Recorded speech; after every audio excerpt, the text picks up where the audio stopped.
Please welcome Matthew Broussard.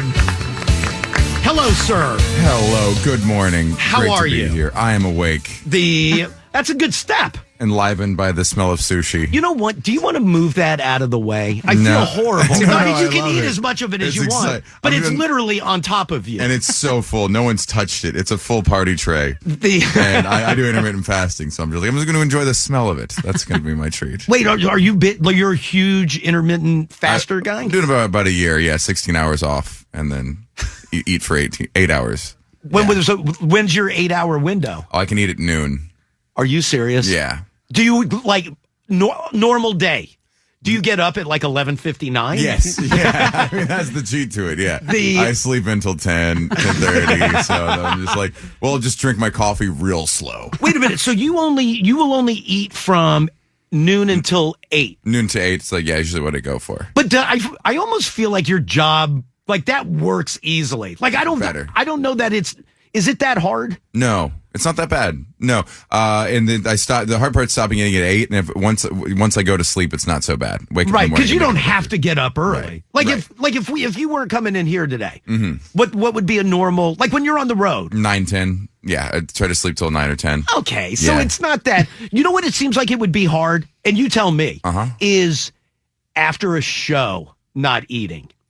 Yeah, the show revs you up. So the nice part is, if I wasn't doing comedy nights, I'd probably just be bumming around my apartment snacking. Right. Whereas comedy kind of keeps me alert, and I do that. And then as long as I just go straight to sleep after my show, that's not so bad. And I know some comics who are real dirtbags who do intermittent, they don't eat till 3 because they wake up in the at afternoon. 1. Yeah.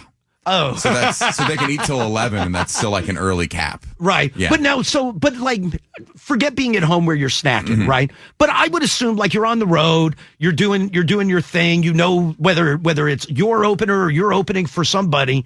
But now it's 11 o'clock, you're done? To me, that's prime, let's grab some Chinese and eat. So I just feel such a boring answer, but I'm so excited to talk about it. I'm so glad you asked that, Elliot. For me, if I can just make sure I eat a big dinner, there is that thing where it's 8 o'clock, you're I didn't eat enough, that's a problem. And then I'll just eat more until I'm full and then push the window by 30, 60 minutes and just eat a little later the next day. But I started tracking my sleep, and eating late is as bad for my sleep as drinking. It's a pretty remarkable effect if you eat right before How bed. are you tracking your sleep? I do the Whoop. Do you really? Yeah, I track my heart rate, and I can really see what makes my sleep. I'm just so bad at sleeping, and I need so much of it.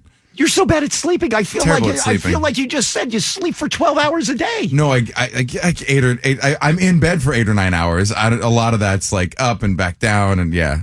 I just really Calvin Coolidge deserves more respect. I mean, he's really one of my heroes that he could be president and sleep 12 hours a day. That's a disability. To need that much sleep is a disability, and you don't get to wear that as a badge. You can't say I'm differently abled. I need more sleep than you. But I need more sleep than most people, and I'm not going to be very successful in life because of how much sleep I need. Are you super healthy? I try to be as healthy as I can. I'm pretty on it. I don't have the worst vices. Right. Yeah. What would you consider a horrible vice that you have? Ketamine. But that's a new thing. Well, I'll tell you what, Matthew is really healthy. Minus that Special K habit. He's awesome. Is that really that's your vice? I like it. But wait, are you doing it's a new thing for me. Honestly, I was expecting I'll have a couple of beers. No, right. If I go hard, I go hard. It's I'm weirdly I'm Mormon up until a point. I'm I need one thing. I got really addicted to Zins for I'm almost a year. I think. On Saturday I'll be a year off of Zins. How'd you kick Zins? I'm not on it, but I know so many people that are. It took me so many tries. Did it really? It took me a lot of people are I quit cold turkey. I'm nah, it took me quitting enough times to realize that there was because you always make those deals with yourself I'll come back to it, I'll do it again, but I'll just do it a little more casually. I'm I don't have that control. Right. Zins are the nicotine, the little pouches, nicotine, yeah, right. Which I never smoked cigarettes. I just went straight into so that. much better for you. Yeah. No, it so really much better is. for your social life. So much better. That's true. Yeah, it makes you look cool. Yeah. Wait, so you never smoked cigarettes? I've never smoked a cigarette. Ever? Never.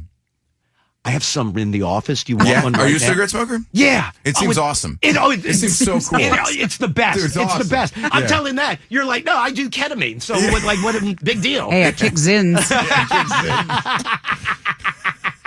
Walking up to heroin addicts. I know the struggle, man. Zins isn't crazy. You can just do it all. The problem with Zins is there's do never it a all the place time. you can't do it. Right, exactly. Kiss my fiance on the mouth. So you know I have Wait, cinnamon in so there. how long were you doing Zins? It may sound like a drug. No, you're doing ketamine. 2 or 3 years on Zins. I think it was. Well, that's not bad. Yeah, That's not started, but it just took over. Yeah, was no, just it really it's- did. It was my whole day. It was. Oh, you meant morning. for you. I thought you meant Zins in general. Oh, that too. Yeah, it really is. They've done I don't know who your sponsors are. I could go on this It whole doesn't matter. conspiracy thing. They're doing yeah, I'll say it if I'm free to criticize a brand, if you don't mind. You can criticize iHeart. I don't give a crap. They just Zins are like their marketing. I believe they're neither a food nor a drug. So it's like the Camel Joe playbook. No, it really they're doing is. the Marlboro catalog again. Yes. And they use the colors and ads. And I walked up to like a gas station that had 3 different ads for Zen on the front of the store. So they're really trying to get it popping with kids. And you know what? It's working. It's working great. Oh, yeah. No, huge. It's huge. So wait, back up for a second. At what point did Matthew Broussard go, you know what? I'm good on me. I stopped doing Zins for a year. I really don't have any vices. How'd you start to, but are you Someone handed me a bag of it. I was like, that was fun. More of that. So you're not doing like therapy ketamine? No. No. Not yeah. Is it? I've never done ketamine. Is it trippy? No, it's just relaxing. It's just an hour of being like sleepy. And then when it goes away, you're not like crashed or anything. Right. Yeah. Don't you hallucinate, though? You can. Okay. If you take a lot of it. Yeah. You can You get take a like lot of it? distorted. No, I haven't done that. I like hallucinogens. I like LSD and mushrooms. Also, someone gave me a bag of edible mushrooms the other week, and I took one every day for until I was done. I have real bad impulse control. Mine is eating. Apparently, I'll tell you what. I am strict. I am strict. I'm strict with my diet. Put any powder in my hand, I'll snort it.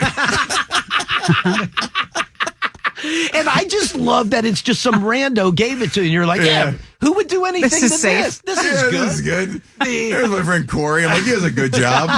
He wouldn't hand me something suspect. He works with numbers and stuff. Yeah.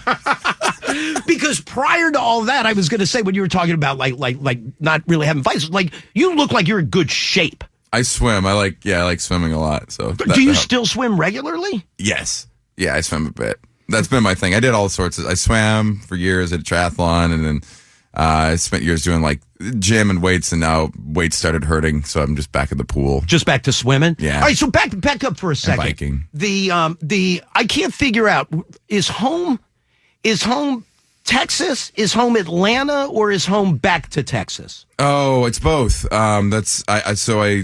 People get, I grew up in Corpus Christi until age 13, and then I went to high school in Atlanta, and then I went back to Texas to Houston for college. Okay, so that's where I keep, because I did middle school and high school in Houston. Great city, yeah. Oh yeah, no, it is. Great It is city. fun.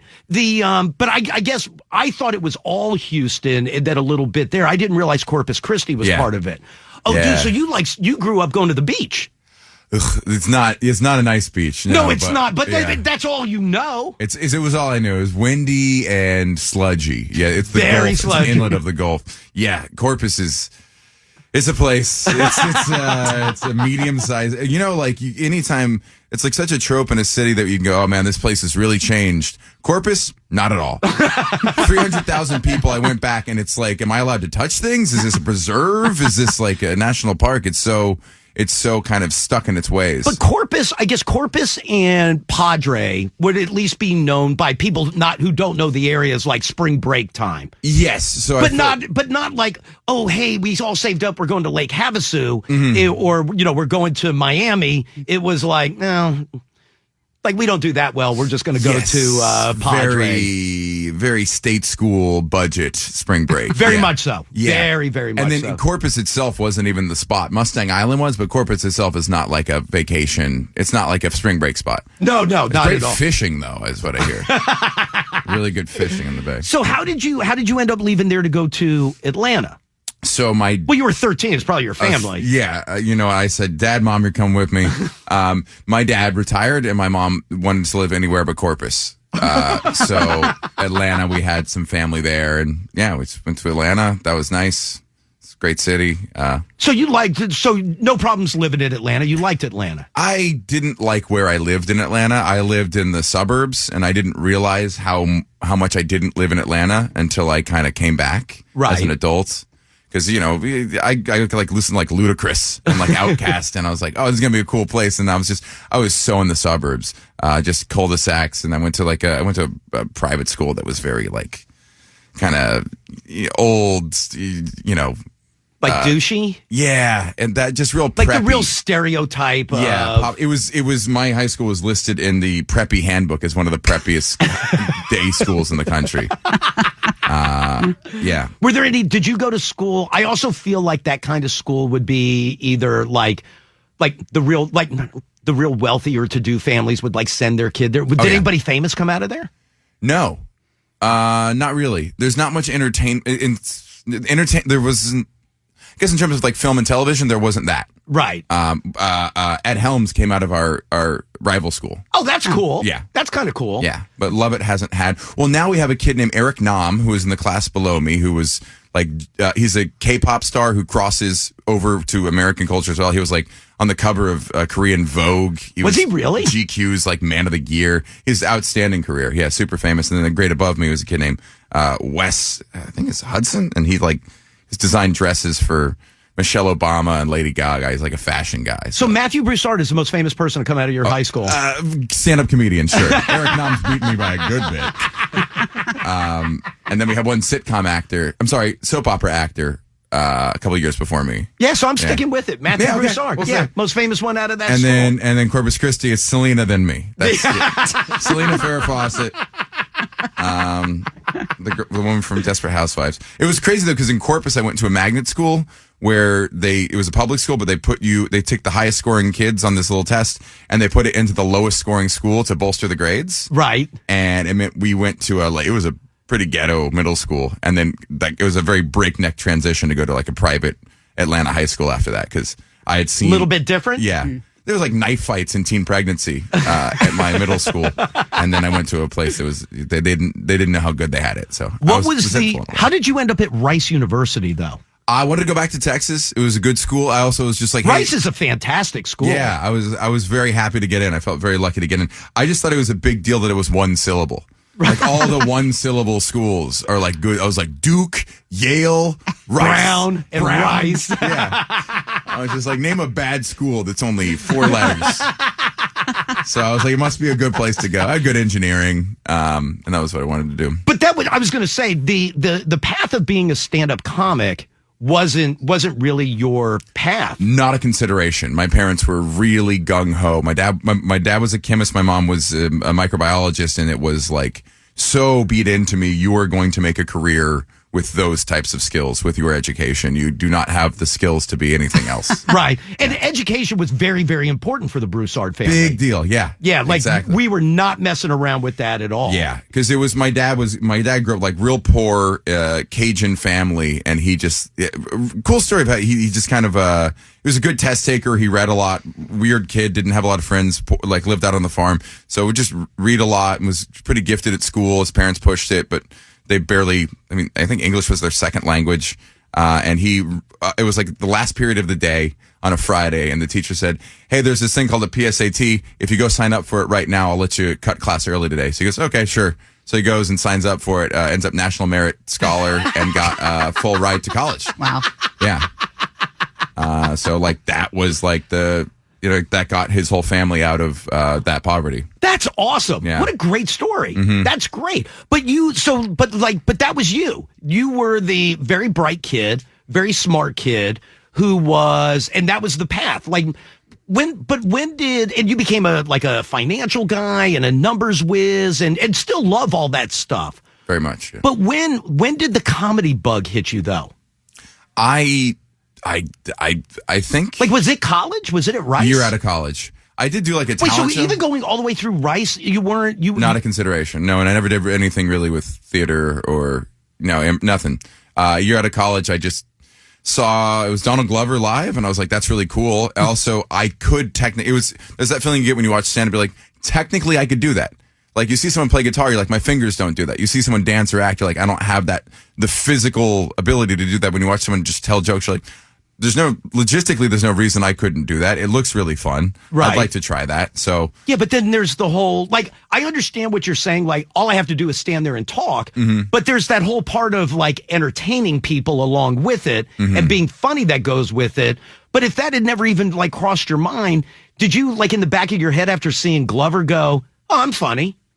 no, I wasn't funny. I don't think I was funny growing up. I tried to be funny. It was pretty painful. Right.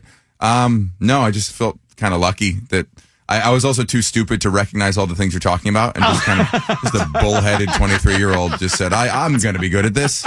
But when you said like you never even did theater, I read something about you where you were talking about like you were so heavy into the mathematics and like the school part of it is like at one point you had to make a choice, and I don't know if this is in high school or in college, where it was like there was a math class and there was a theater class, and you're like, well, it's all math class for me. Good research there. Yeah. Middle school, 7th grade, there was a theater class that I really wanted to take. And it overlapped with the honors math class. And I would have I did like, theater was very fun to me. When you're in middle school, like you don't have, you're not self-conscious yet. So you're willing to go up there and embarrass yourself, which is the thing I was willing to do at that age. And then when I got to high school, all the insecurity set in, and I wasn't that person anymore who could just go up there and be silly and not think about the consequences. But I remember I auditioned for, there was like a Cinderella play. And I auditioned for The Ugly Stepsister, which as a seventh grader in Corpus Christi, Texas, which is a place where that doesn't really fly as well. I thought that was a pretty funny move. None of the other guys thought to do that. I'm like, what a funnier rendition of that to have a man play it. But I mean, I might have gone there. I could have seen myself having done like plays and stuff like that. But again, my parents were like, well, focus on the grades. And then when I got to high school, I really had trouble fitting in. I didn't make a good friend group. I didn't get invited to parties. So I realized, after failing for a couple semesters to make any inroads socially, I was like, well, grades is one place where I have some ability, or school, I have these abilities there, and the teachers like me if I work hard, and my parents are happy. So I kind of found validation through just, I guess, the academic portion of that. Right. And so at Rice, you are heavily into learning. I was a terrible student once I got to college. That's the trick Really? in life. This is the thing that I wish I could tell young people, like, just work hard enough to get into a good college and then coast. Because all they look at is the name of your college on your, like, it doesn't really matter your GPA. Mine was not good, but Really? I finished. Yeah. I was so distracted because then once I got to college and then I got invited to parties and I could go out with girls and I had friends, I had no interest in the academics because I had that social life, that I had not been gifted in high school. Right. Yeah. So is that I got by, but that's also where, like you had mentioned, swimming. That's where you got heavy into swimming? yeah, I was just obsessed with it. Yeah. I wasn't on the team or anything. I worked for the women's team, but I just swam on my own, just endlessly. Were you part of a club team for swimming? I was part of a master's team. So, I'm sorry. What is a master's yes, team? I say club team. You found an interview where I said club team to simplify it. A master's team is 18 and up. So it's mostly 50-year-olds. So I would swim for an hour a day with doctors and lawyers who were in very good shape. I was 20 and they were faster than me. So my friends in college were like lawyers with disposable income who like spending too much money on swimsuits. They're my best friends. Dr. Cohn, Carlos, Rick was a fundraiser. These are my buddies. These are my best friends from college. Dan Chiosaki, he's an engineer. He wasn't that much older than me, but yeah, that was the team. And it was very rare if someone was under 30 on that team. But they had hour practices every day. At the university. And I was allowed, so I worked for the swim team, so I was technically a coach, and I got to swim with them for free. That was best part of college for me. The highlight of my life was those workouts. Because and you're right, I did see where it said club. Yeah, and in my that head, part's all hard to explain. Yeah. Very much so, but so much better. So much better. No, because I know what club sports are, and I was like, I didn't even know there was club swimming in college. Not at Rice. Rice was too small for that. Some schools have good club teams, but right. But no, there it was just all your old buddies in their 50s and 60s, old men in Speedos. Yeah. wait, so I still haven't gotten to the part. So you're 23 years old, you graduate from college, or you're done with college. Yeah. You go see Glover, and you're like, oh my God, he's pretty good. I bet I could do this. Did you just, like, at that point, just start? I mean, I'm assuming at that point the path kind of becomes, I don't want to say the same as everybody else, but it's like you finally work up the sack to go to an open mic, and it probably was not great, but it was good enough to go back and do it again and do it again and do it again. Yeah, close. It was seeing that show, and then it kind of started started the idea rattling around in my mind, and it didn't take form for a couple weeks, and then I saw a flyer for an open mic, and I said, okay, not this week, not Monday. I'll give myself a full week to prepare, but I think within 9 days I was on stage doing it, and first 2 sets went very well. Just magic. What did you, like, did you just spend 9 days? You didn't go up there and just wing it. Like, did you try to work on a set? I wrote down all my jokes and practiced them, and I think I even went short my first time. I think it was a 4-minute set, and I did 3. But it went well, so I got off stage. But wait, so... And then I bombed for months. And then it was all bad from there, and then finally it turned around again. But did you have any... You went home, and in 9 days, you wrote a 3-minute set. I did, yeah. It wasn't great, but... No, but that's impressive, dude. I mean, it would pain me to hear it. It was also like any joke I'd ever written.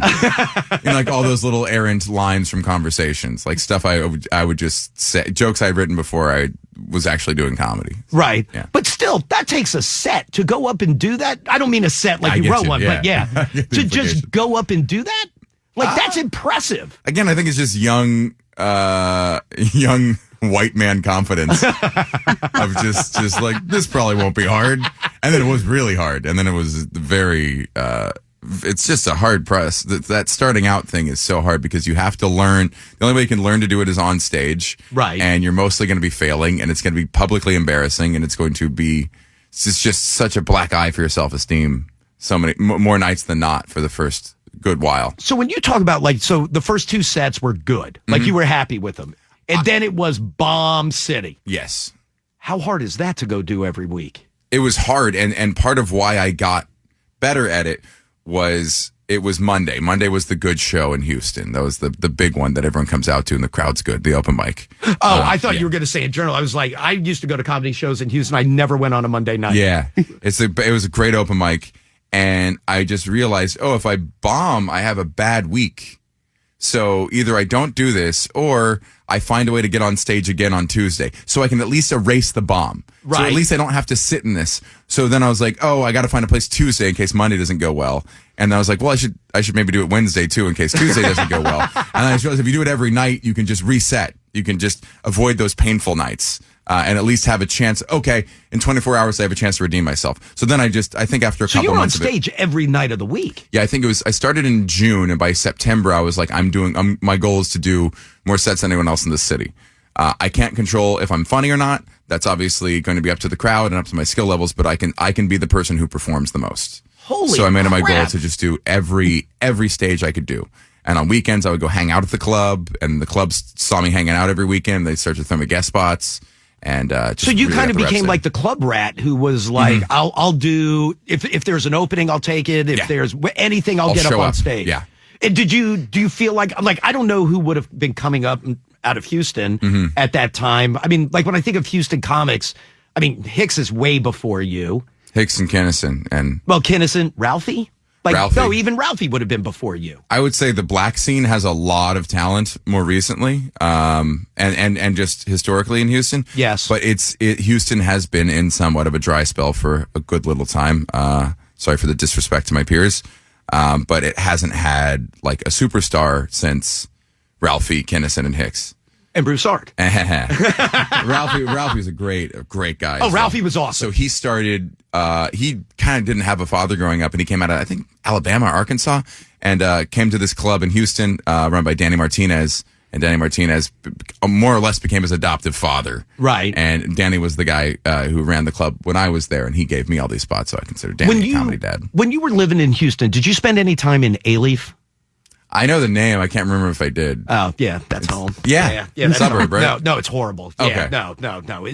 What you saw at your school with all the stabbings and the teen pregnancy? That's A-Leaf. Yeah. Oh, worse. Okay. Worse. Yeah, 100%. All right, let me do this. Let me take a quick break. Matthew Broussard is with us, the Comedy Loft of D.C., tonight through Saturday. DCComedyLoft.com for tickets. Quick break, more with Matthew Broussard next. Elliot in the morning. Matthew Broussard is with us, the Comedy Loft of D.C. tonight through Saturday. DCComedyLoft.com to get your tickets. All right, I want to go back to one more old thing real quick. One more old thing. So you graduate from school. You have some financial job that you're doing, as a financial analyst or something. Mm-hmm. You're doing your comedy thing in Houston and all of that. Who are you working for at that time? I worked for I spent 9 months at an education nonprofit, and then I just switched over to working. I just sold my soul for actually the same amount of money. It was literally the same salary.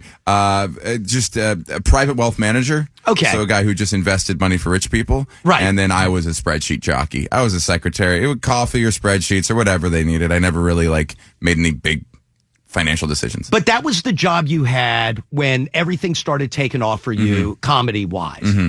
I want to know the story of, at one point, you got a late-night spot and flew to Los Angeles to do it. Keep in mind, you're still like an office guy. Yeah. You're the spreadsheet jockey. Yeah. Did everybody in the office go, seriously, you're going to go be on TV? It was just two other people at the company. So never mind. My bosses, they knew I was doing it, but that was a pretty cool moment to be like, yeah, I'm going to go be on Comedy Central. And they're like, oh, I don't know if they believe. My boss finally saw, I didn't let my boss come see it, and he finally saw me, and he was, I was like, am I fired? And he was like, that was great.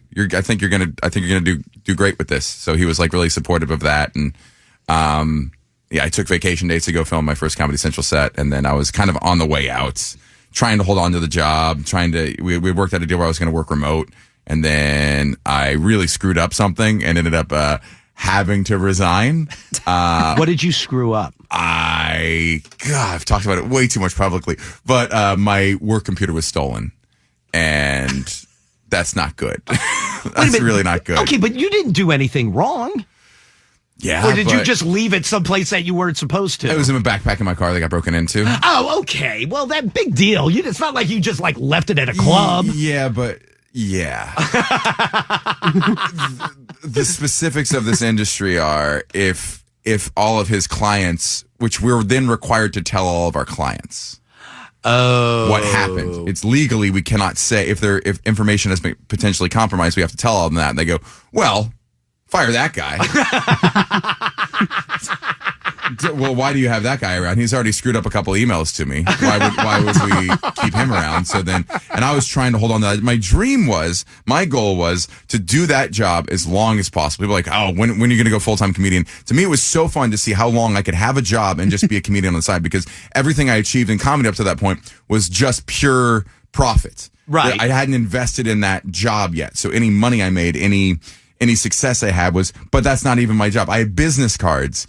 There were pictures of me doing comedy. It said Matthew Broussard, financial analyst. And I hand them out at shows because I was very proud of the fact that I had a job. All my parents wanted for me was to have a stable job. Right. And to lose it was pretty heartbreaking. And then I think I was making a living off of comedy 2 months later. So really not that tragic of a story. I was just oh no, what am I going to do? And then I booked a bunch of colleges oh, dude, good month. for you. Yeah. That's So, awesome. got That's really awesome. lucky. And at that point, things are going. You're not going out to do Comedy Central without, being good and doing that. So all of that, Some I'm going heat to work momentum. very, very hard every single day, had finally paid off. Yeah. So fast forward, how did you hook up with our buddy Bert? Because you've been out on the road with him. Yeah, so I was 2014. I was doing a bunch of colleges. I had some colleges around the Southeast. My mom is in Atlanta, so I was like, I'll go see my mom, stay with her for the week. And I just looked at the club. I saw Bert was headlining in Atlanta that weekend, and I asked if I could feature. I got to feature for him. So that was my first time working with him, and it was a great weekend of shows. He had just started taking off his shirt, and I was pretty happy with my sets that weekend. And at the end of it, the last show, my mom comes out to see the show. I have a good set, and then Bert starts talking to me from the audience, and then he makes me bring my mom on stage Oh, boy. Me, my mom, and him on stage to take a shot. And I remember he goes, so Anne, are you proud of your son's comedy? She was like, it's good he's doing it. She goes, do you wish he still worked in finance? She goes, yes. He goes, do you think he's going to make it in comedy? She goes, I don't know. He goes, I think he is. Let's take a shot. So pretty great moment for me. One of the nicest things anyone's ever done for me was to tell my mom that he believes in me in front of a crowd of people. That's awesome. Yeah. That's great. And then I didn't talk to him really again for 8 years.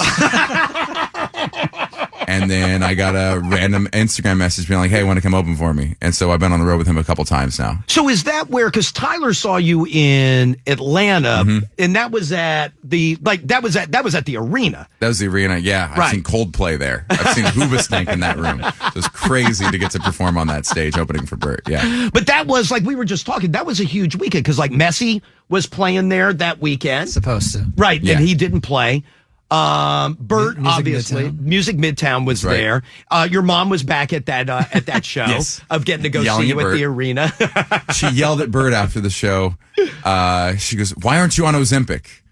That was what my mom got mad at. She was like, if you're so serious about losing weight, take Ozempic. He was like, I don't know. She was like, come on. That was your mom to Bert? Yes.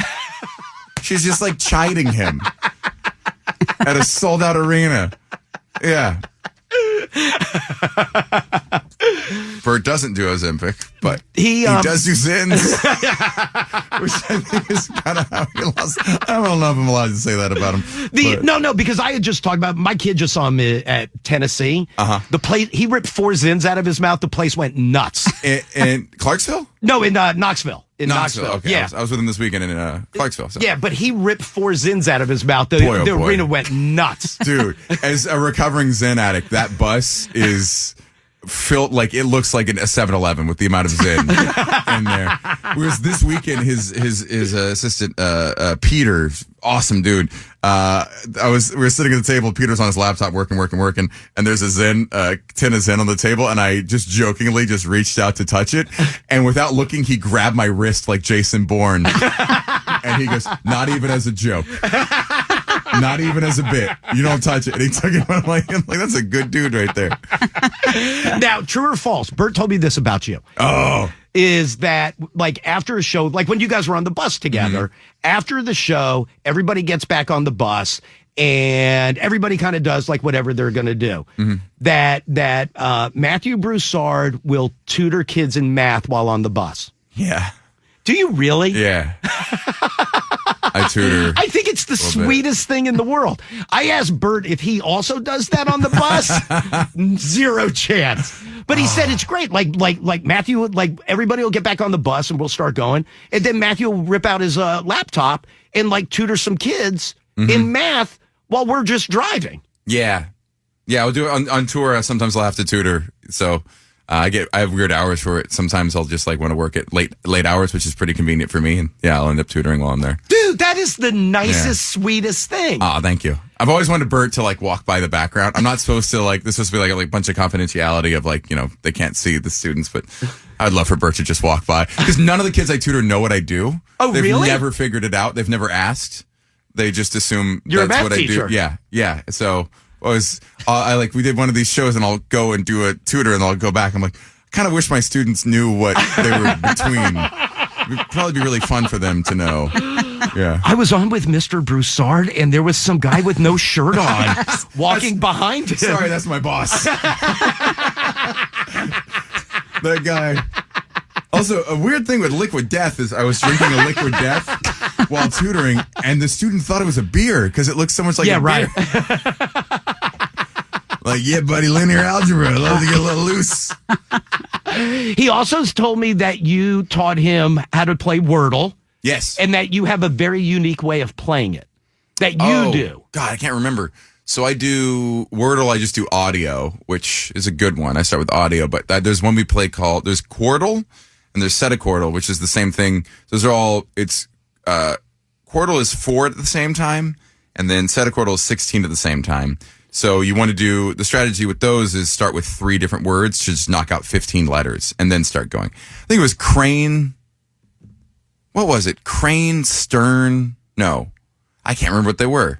3 different words. But you run that many Wordles at a time? Yeah. but you try to work through it.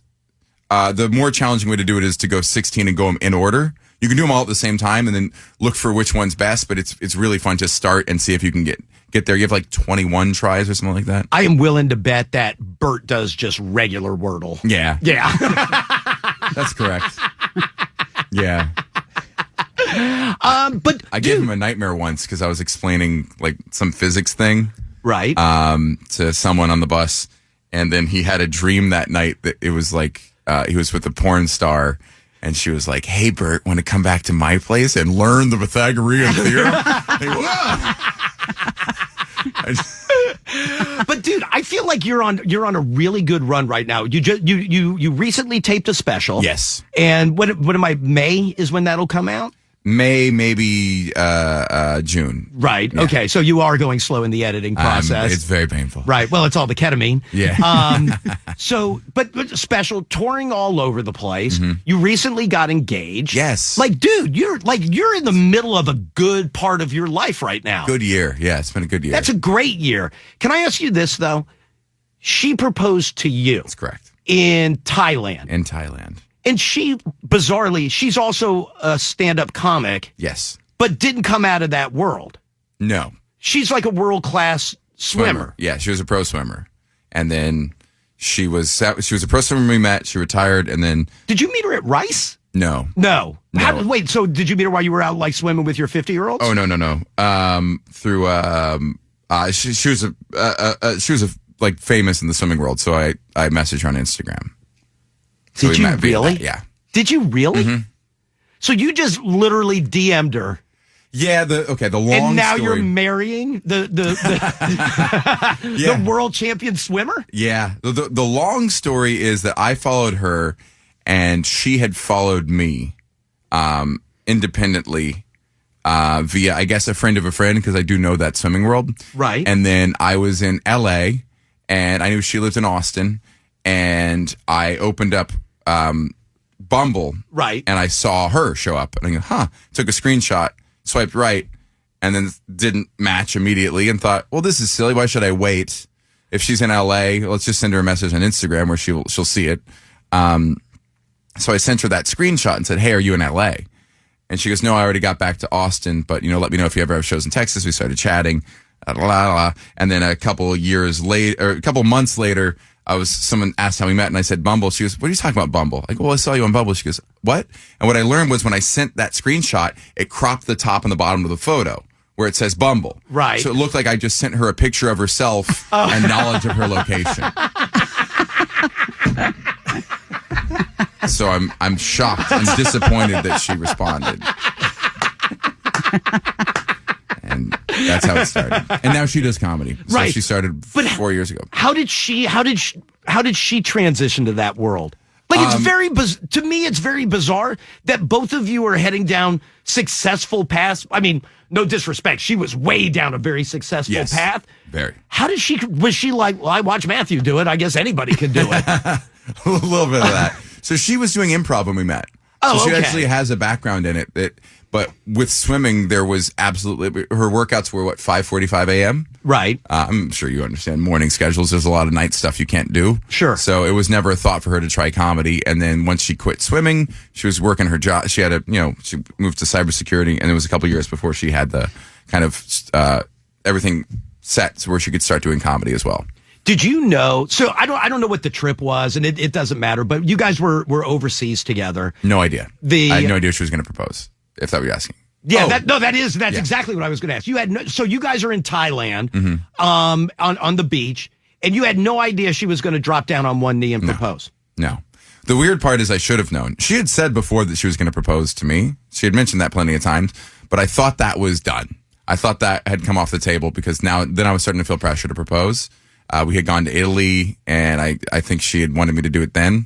And then we had a trip. I was going to do it on our trip to Israel that we had planned, but that trip has been postponed. Yeah, and even that day, I should have guessed it. Where she was just like, I woke up. I'm like, I'm in a bad mood today. She was like, no. Oh, I was like, I just woke up feeling. She's like, you don't get to do that. I'm like, why are you mad at me for being upset? She was like, no. It's like, okay, today's a good day. All right. And then we were going out to like eat, and I was like, oh, can I wear shorts? She was like, don't wear shorts. I'm like, why can't I wear shorts? You're suffocating me. I just wanted to wear shorts and sandals. She was like, no, wear like a nice shirt. I'm like, why? Why are you so controlling? And then we walked on the beach, and she was like, I want to get a good picture of us. That was the whole thing. I want to get a good picture of us. So she sets up her tripod and puts her camera there, and then she walks over to me, and she waits for a while. She sets up the tripod and she waits and waits and waits, like 5 minutes for people walking by. Like, what are you doing? She was like, I want to get a clear shot. I go, okay. She walks over to me, and then she looks at me, and I go, what the hell are you doing? It's a 10-second timer on the camera. We're going to miss the picture. We're going to have to do this whole thing again. And then she gets down on one knee. I was like, oh, that all clicks now. But no clue it was coming. No clue it was coming. But you had said, you had just said that you were going to I was going to propose to her in Italy or Israel or wherever it is. Had you bought a ring and everything? No, not at all. So you were gonna propose. I was gonna propose, but you weren't that far down the road. Yeah. Did she talk to? You said your mom's name was Ann. Mm-hmm. Did she talk to Ann about proposing? No, didn't get permission. No. I don't know if she told anyone that she was doing it. Maybe Kaya, but yeah, she might have kept it a secret. That's awesome though. Yeah. Do we know when we're getting married? Probably 2026. Oh, all right. Yeah. Good Austin. for you. Yeah. Dude, that's awesome. I'm telling you, you are on such a fantastic run. Yeah. You are on the greatest run right now. It'd be a really good time if I died. If I died right now, people are like, nice.